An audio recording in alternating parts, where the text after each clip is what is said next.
living with a narcissist can be difficult for anyone, but growing up in the care of a narcissist can affect your life in some pretty surprising ways. Most narcissists use a really pervasive sort of manipulation tactic called gaslighting, and you probably already know that that's pretty much the worst kind of manipulation because it messes with your head in ways you might never expect, especially when it comes from a parent. Do you think it's a coincidence that a lot of people who were raised by narcissists end up with narcissists? Do you find it interesting that sometimes people who end up with narcissists don't even notice they were raised by narcissists until they end up with a narcissist? One of the things I hear most often from my clients is that whether they knew it before or they just realized it during our session, about 90% of them have at least one narcissistic parent or parent type person in their lives growing up. So why is this? Why does this happen? I think one of the most important things that we have to realize as we're starting this conversation is that as individuals, we are raised by who we're raised by. We experience all different things in our lives, right?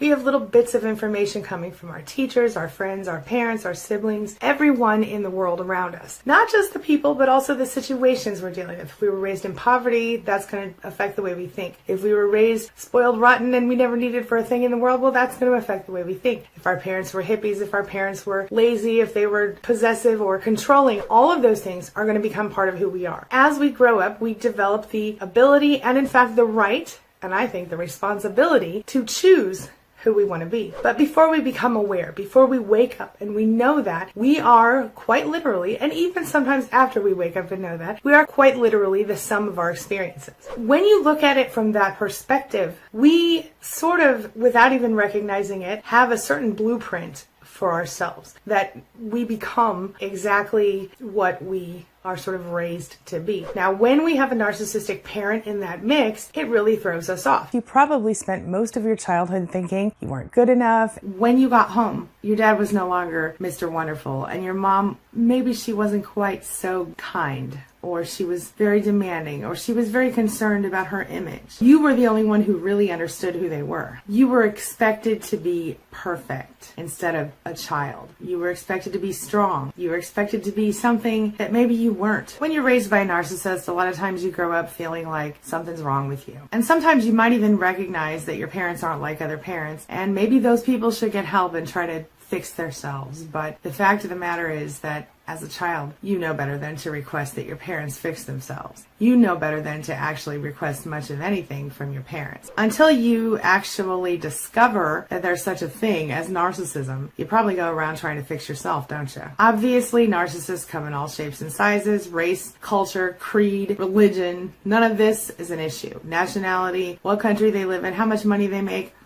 Across the board, narcissists come out. Has nothing to do with any of that stuff. Has to do with who they are as a person and often how they were raised. You probably also assumed that your mom was right about everything she said about you. You might have spent most of your childhood trying to get her approval, desperately seeking her validation, and always failing miserably. For me, and for many of us, this continued well into adulthood. Of course, many of us also actually internalize the toxic mother's image of ourselves, and often we do our best to attempt to become the person she wants us to be, even when that person isn't who we actually are. And of course, when that happens, we begin to fail. We start to think we're worthless. So if we're being honest, part of the reason that we end up with narcissists is because we are people pleasers. And when we have been raised by a narcissist, if we don't become a narcissist, we tend to become the opposite of that, a people pleaser. Whether or not they're openly abusive, our narcissistic parents taught us that their needs, their desires, their wants, their standards were more important than our own, and we were required to somehow follow their rules. And if we didn't follow the rules and do what they wanted us to do, well, then we were inherently bad or unacceptable or, as always, not good enough. Sometimes we would end up becoming caregivers of our parents, where we, instead of getting the love that they needed to give to us or should have given to us, we would watch them and make sure they were okay, and we would, take care of them, sort of almost like an extra parent. We would blame ourselves. We were consistently blaming ourselves, and if our father was anxious and stressed out and yelled at the whole family, it must be our fault somehow. If our parents got divorced, sometimes we would blame ourselves for that, because it was easier for us to imagine that it must somehow be our fault and that we could try to do something to fix ourselves. And quite honestly, in some situations, our parents outright told us everything was our fault. Regardless of what your situation was, chances are you became a people pleaser and that you believed you were not good enough, and that you also sort of were chronically blaming yourself for every single thing that went wrong in your life and your family's life. And in your desire to be loved as an individual person, you were also always trying to figure out exactly what you could do to make your parent love you. So maybe you thought, if I was quieter, if I got better grades, if I took care of the dishes, if I did all the things I needed to do, if I did all the things that this person wants me to do, maybe I'll be good enough, maybe they'll finally love me. And when that never happened, you just were persistently looking for love. And whether you admitted it to yourself or not, it was a thing. I truly believe that invalidation is absolutely the most crushing part of having a narcissistic parent, because we grow up believing that we aren't worth loving, that we aren't the same as other people or as important as other people. It leaves us feeling confused and lost and doubting everything that we believe to be true. We don't trust our own feelings. I mean, how are we even supposed to know what we feel and whether we're accurately figuring it out if there's no one there to tell us? When you are dealing with a toxic mother who invalidates everything that you do, say, think, or feel, chances are your mother is going to make your life a little difficult. If you can't trust your own feelings, what do you have left? How do we know what we think we're feeling, or if we're wrong or right in what we feel? And since the world tells us that our feelings are our guides and that we should listen to our intuition, what do we do when our intuition is broken? Every feeling, as it turns out, carries a really important little bit of information. And when we're taught not to trust our own feelings, we're kind of missing out on something huge that we need in our lives to function normally. So how do you know if your parent is a narcissist? Well, let's jump right into the signs that you were raised by a narcissist. Number one, it would be fair to call you a people pleaser. You will bend over backwards to make someone happy, even if it means losing out yourself. And that might be because your narcissistic parent would trample all over you and maybe anyone else in your family to get what they want without really caring much about how anyone else felt in the situation, including you. This leads a lot of adult children to sort of do the opposite of that, to sort of overcorrect and sort of do the whole bending over backward thing to make everybody else happy. Maybe because they were raised by someone who constantly needed that from them, and maybe because they just watched that and they didn't like it. And on the same token, these same people were brought up being told their needs, their thoughts, their feelings, their beliefs didn't matter. And either way, people are now walking all over them simply because they don't even know what they need, and they certainly don't know how to express it. They can't believe that they matter. They are trying really hard to do the opposite of what their parent did, and in doing that, they end up getting walked all over. I have to admit that that was me for a long time, and I still sometimes have those moments where I struggle to stand up for myself. See, when you grow up with a narcissistic parent, you're made to feel like there's something really wrong with you if you have normal needs. You're made to feel like you're crazy or sick if you have normal concerns about things. Selfish, small, useless if you don't become the thing they expect you to be. Often you find yourself even sort of cowering when it comes to authority figures or anybody who seems like they have any kind of hold over you for the same reason, because you grew up in a situation where the authority figure, your parent or some other authority in your life, had the ability to smack you down and ruin your life in an instant, because that's how they needed it to be. For me, the best way to combat this was to learn as much as I could learn about this disorder, narcissistic personality disorder, and to learn how to identify those messages that I grew up with that weren't really my beliefs, my thoughts, my feelings, those messages that were dysfunctional, and then to actively start working against them. Now this brings me to number two. We're going to talk about your siblings at this point, if you had any. If you didn't have siblings, maybe it was some other child or even an adult, or in some cases a pet. Narcissistic parents have this way of playing you against someone else in your life. Very often, if you have your siblings, one of your siblings. I've talked before about the family that I knew, that the mother had two daughters, and each daughter was alternatively the golden child and the scapegoat. And this is common for narcissistic parents. They have trouble with personal boundaries. They view other people, including their children, and often especially their children, as extensions of themselves, not as whole people. They require the most attention. They require all of the praise, the supply, as it were. And what happens is the parent will pick one child or person to be the golden child, and that child will be lifted up. But in addition to getting all the praise and all the positive attention from the parent, the child also is expected to be perfect and has no room for being human. The other child then is the scapegoat child, the one that gets all the blame, never does anything right, is constantly in trouble.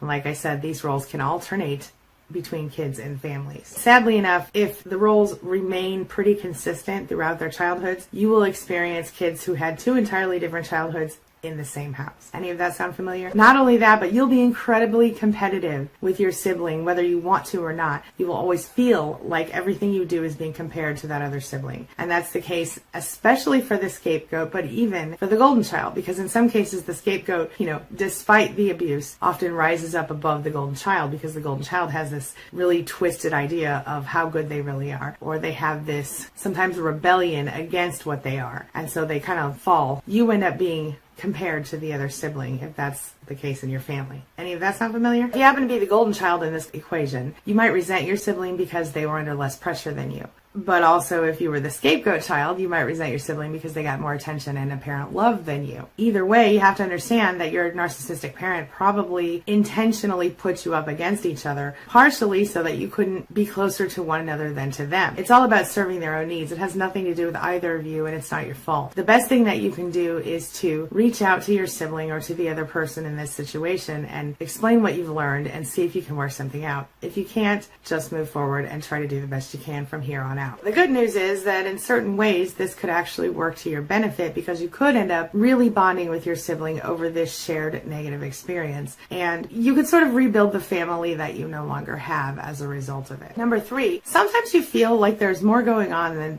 should be going on with your parent. Like when you were growing up, you might have often had to act as your parent's caregiver or their partner, when really they should have been acting as your caregiver. The thing is, not all narcissists grab the spotlight with their sparkly personalities. Some of them get it by playing the victim role and acting like their problems are the worst, acting like they can't function because of how terrible their lives are. On a side note, this also leads those of us who were raised by narcissists to come on out and go, everything's cool, to not complain at all, in some cases even when we should. Narcissists have this way of trying to control other people in whatever way seems to work for them. And if in the past they've done this by threatening to hurt themselves or by acting like they're going to die, guess what they're going to do? They're going to keep playing that stuff over and over again. If you had a parent like this type of narcissist, you might have felt like your whole entire childhood was spent saving your parent, putting out fires and maintaining the peace in the house. You might have been the peacemaker between your parents, or between your parent and your other sibling, or your parents and everybody else in the world. It's a burden. Some of my male clients have said to me that they had to act sort of like their mother's husbands almost, especially when their fathers died, and vice versa for my female clients, acting like their father's wives or even their mother's wives. While they were cooking and cleaning, they were doing all the housework. The boys had to sort of save their moms from the big light bulb. And I'm not going to lie to you, I asked my son to change light bulbs. He's taller than me, but I'm not acting like my life's going to end if he doesn't do it. And I'm going to be really straight up with you. Sometimes it takes him 3 days. Sometimes I just climb on a ladder and do it myself. The point is, parents who are narcissists make their children feel like they have to take care of them sometimes if they're this type of narcissist. If it's more of the out there overt type of narcissist, then that parent might make the child feel scared because they're angry if they don't do what they want all the time. Some people feel like it was their job to keep their father or their mother from getting angry at the family. It's really all about that sense of drama that as a kid you thought you had to keep everything calm and managed in the home. That's a sign. How do you deal with this one? Well, this one is a big deal here. You want to take the time to manage that. You want to acknowledge that inner child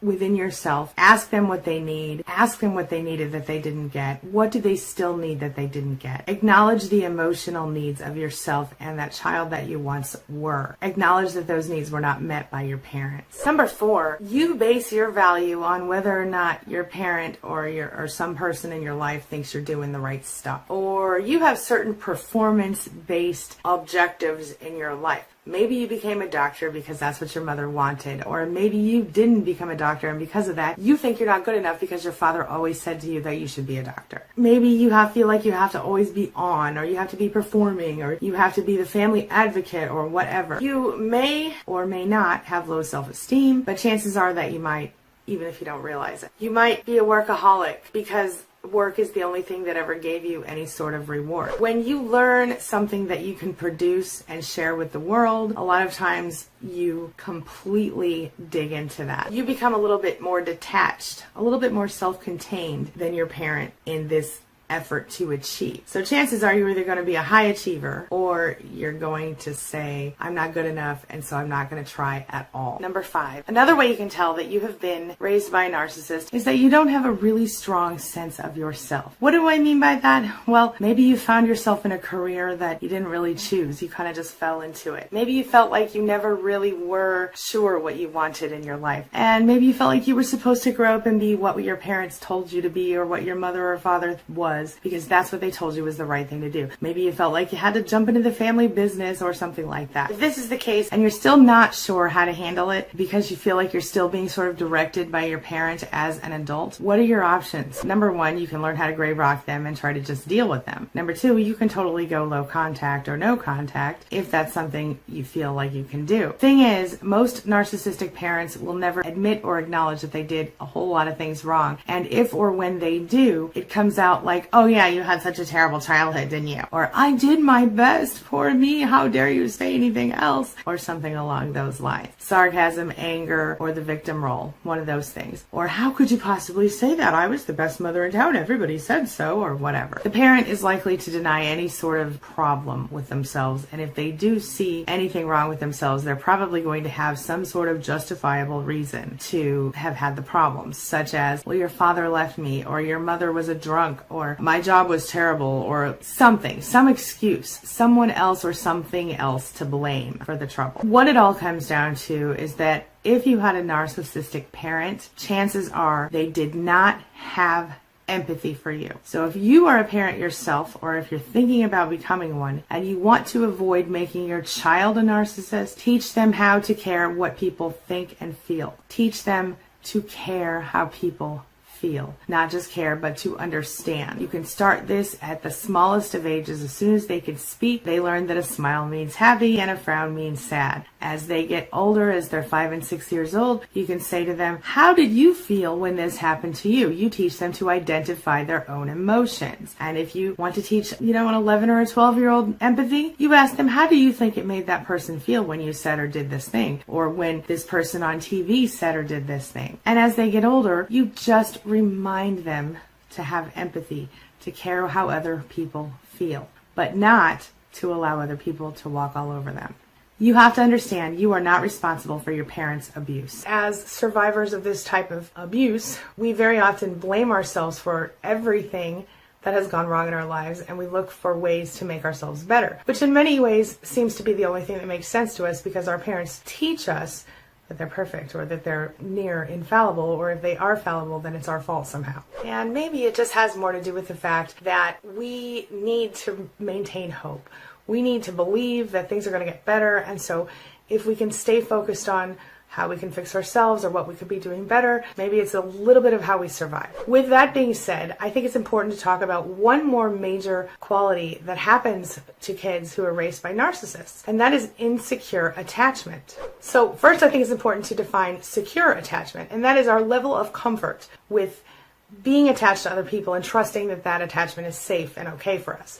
Dealing with having been abused or neglected or ignored, or dealing with, an emotionally absent parent or a parent who didn't take care of us in some way, very often leaves us kind of flapping in the wind in our parent-child relationship. So when we go and we think about, as adults, getting into relationships with new people, other people, we are insecurely attached. We don't trust that attachment. So a couple of different things can happen. Either we can become the sort of people who refuse to connect to anyone and who just absolutely don't attach to people at all, and who just kind of a lone wolf type of person, or we can go the other direction, where we get someone, we attach to them, and we're like, nope, I'm not letting go of you. I'm holding on to you forever and ever and ever. This can actually go really, really far in the wrong direction if you're not careful. But one of those two things is happening. Either we're going to become avoidant of any sort of personal, emotional connection.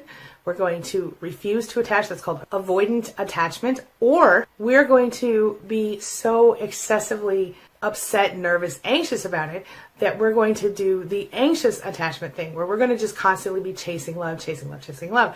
One of my favorite movies was called Practical Magic, and these two sisters, they lost their parents, okay? They were raised by these two aunts.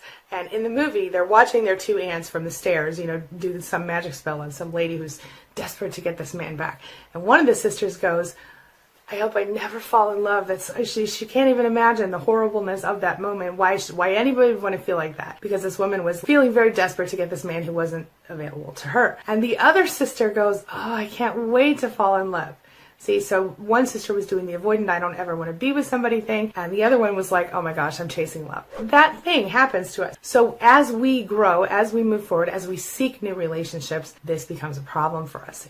Whether you go with the avoidant attachment or you go with the anxious attachment, it's not going to serve you well in relationships. I recently happened to come across a series of poems that was written by a 15-year-old girl who also happened to be the daughter of a narcissist. And while they might seem a little angsty and very amateur, these poems offer some insight. This person's experiences, her emotions, the stuff she goes through, the stuff she talks about as she navigates the waters of being the daughter of a toxic mother, it's pretty significant. I want to share them with you today in an effort to kind of show you, without question, exactly what goes on inside the head of the daughter of a narcissistic mother. And if I'm being really honest, I really want to be able to finally give this girl a voice, one that she should have always had, but one that was denied her for so many years, and really touch on what it is that makes us who we are when this happens to us in our lives. Maybe you're going to relate because you are the child of a narcissist, or maybe you'll relate because your child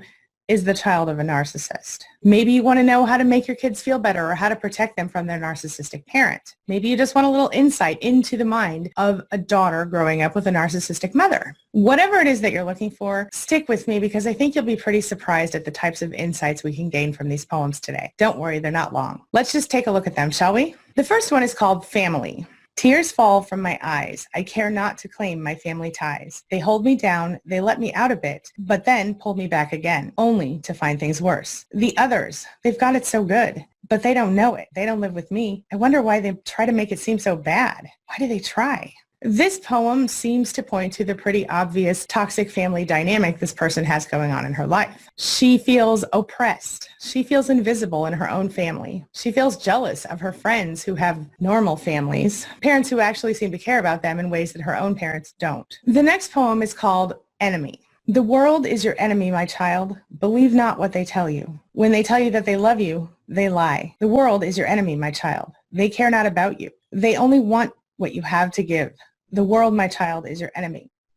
This poem seems to point to the perspective of the world that this 15-year-old child has developed up to this point in her life. She clearly doesn't trust her primary caregiver, and this leads her to doubt everyone in the world, and most especially herself.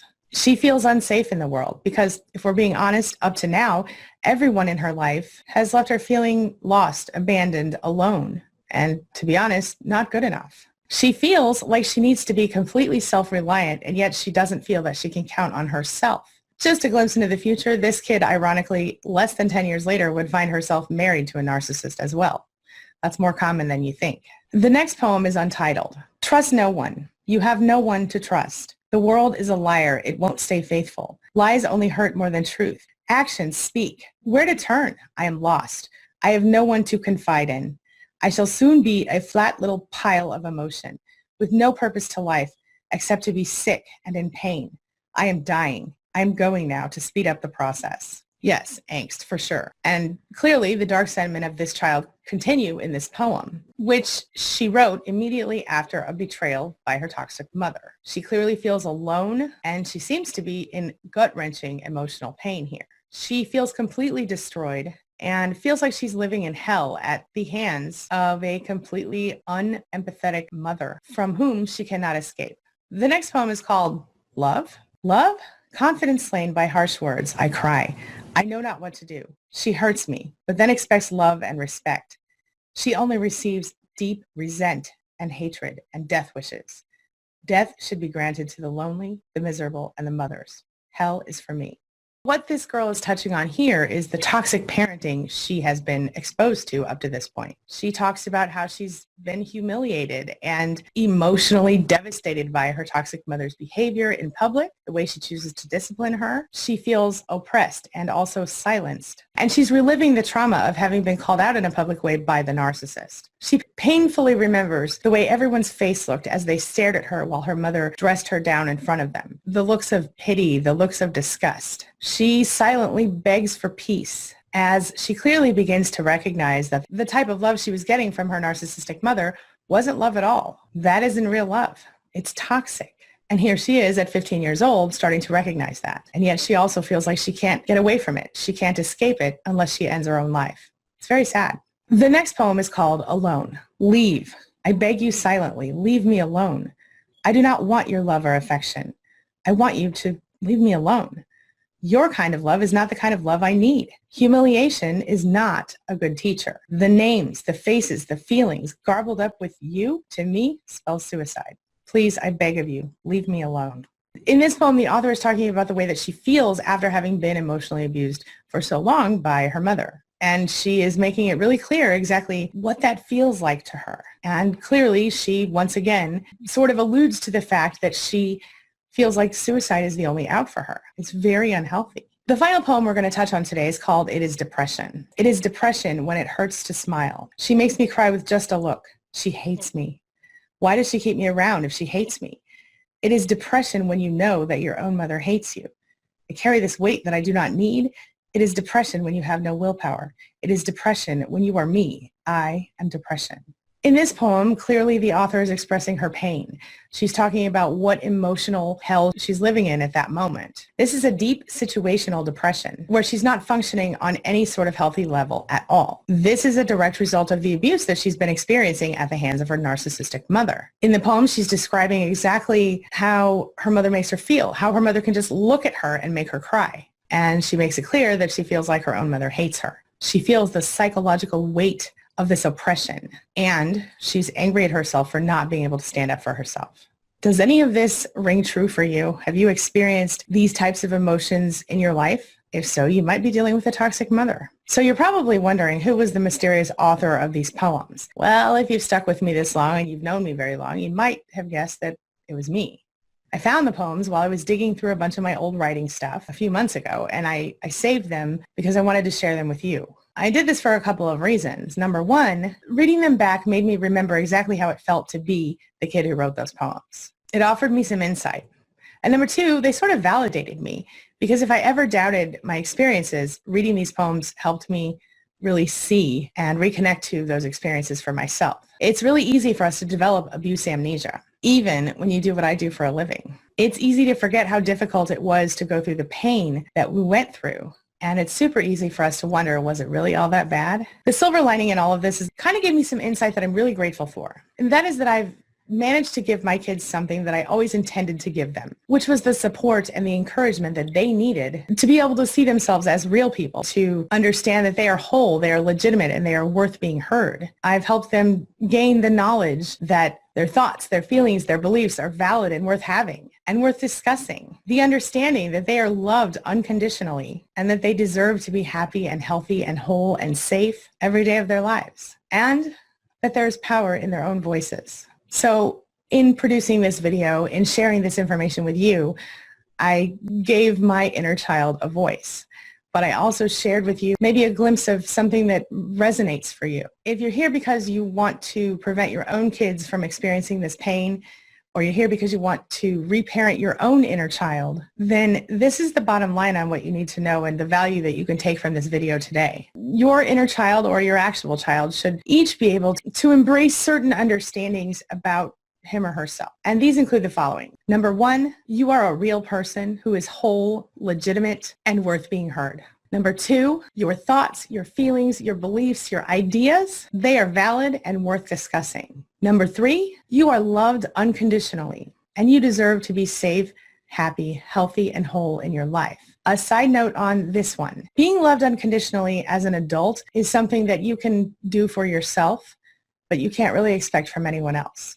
So if you are the parent of the child that you're trying to help here, love that child unconditionally. If you are the person trying to reparent his or her inner child, start by loving yourself unconditionally. And finally, number four, your voice has power.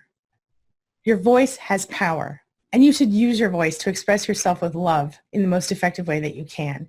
Don't stuff your emotions down. Deal with them. Express them to people who will listen and people who deserve to hear them. So if you want to change your life, if you want to stop feeling like you're dependent or like you're not good enough, you have to start with self-love. love. One of the most important things we must remember on every single level is, regardless of how you grew up, regardless of what your parents told you, regardless of what the narcissist told you, regardless of any of that stuff, here is the big important thing I need you to hear from today. You define yourself, and it's time for you to know that. It took me a long time to learn that I could define myself. It took me a long time to recognize that not only was I good enough, not only was I smart enough, pretty enough, whatever enough, but I could choose to be whoever I wanted to be. It didn't matter if it wasn't acceptable to a narcissist. It didn't matter if my mother thought it was a bad idea, or my brother thought it was a bad idea, or anyone else in my life thought it was a bad idea. It only mattered that it made me happy and that it wasn't hurting anyone else in the world. It's all about finding what works for you, what feels good to you, and what makes your soul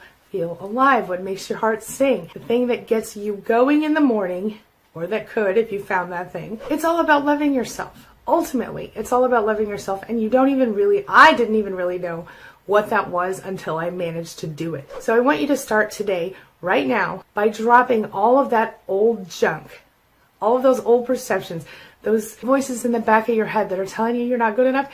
That's not even you. That's somebody else's voice from the past echoing. All right? Let go of that stuff. Every time you hear yourself tell yourself, I'm not good enough, I'm not smart enough, I'm not handsome enough, pretty enough, whatever, say no, that's not true. And focus on what you really do want. Focus on what you deserve. Focus on loving yourself and treating yourself in the same way that you would treat someone you love. Your child, your niece, your nephew, the kid you mentored in high school, whatever. Whoever you would be kind to, treat yourself just like that. If you can imagine your child coming to you, let's say if you had a child, and your child saying to you, hey mom or dad, this is exactly what I'm going through, and they explain to you exactly what you're dealing with in this moment, what would you advise them? Let's say you're going through a relationship with a narcissist and they're mentally, verbally, and otherwise abusing you. What would you say if your child came to you and said, hey, I'm being treated this way by this person who I love? What would you say to your child? Would you tell them, oh, just stick it out and stay, you're not worth it? Of course not. You would tell them to get their stuff together and get out of there and do what they need to do because they deserve better. Listen, you deserve better too. Please don't forget, you deserve better. This brings me to the question of the day. And the question of the day is, do you feel like you might be the child of a narcissist, the adult child of a narcissist? Do you think you might have been raised by or otherwise influenced by a narcissist in your childhood? Share your thoughts, share your ideas, share your experiences in the comment section below. And let's talk about it. I just want to tell you there's a free quiz over at queenbeing.com. I'll put the link in the description below for those of you who aren't sure if you're dealing with a toxic mother. So go ahead and hit that link in the description if you want to and take that quiz. It's free. All you have to do is take it, and it'll direct you to resources that might help you as well.